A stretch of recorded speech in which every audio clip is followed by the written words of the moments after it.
Work with me， 同我一齊返工去做婚禮促畫師。平時工作嘅流程我就慣咗早半個鐘頭去到會場，問清楚我要坐嘅位，同埋 set 好我個 booth， 咁一切就緒我就可以開工啦。大概嘅設置會係咁啦，咁通常會用半張台嘅，另外剩低嘅半張台就要嚟擺畫好嘅畫作。因為我假假地都係一個 E 人啦，所以我通常做嘢嗰陣都會拗下大家吹水嘅。Hello， 你做乜畫啊？好，1、2、3，快大個8.9翻嚟咯。有冇畫公仔㗎？平時你都中意畫畫㗎？咦？呢個邊個嚟㗎？真嘅喎，平音嘅喎，笑到咁樣嘅喎，邊個嚟㗎？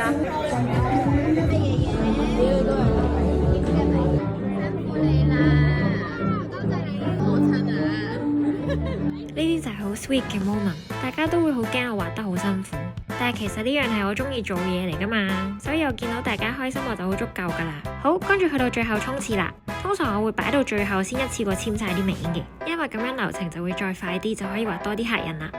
最後封埋膠袋同埋貼埋貼紙就完成啦，壯觀啊！每次見到呢個場面都好感動。唔該晒，好，多謝你，多謝你。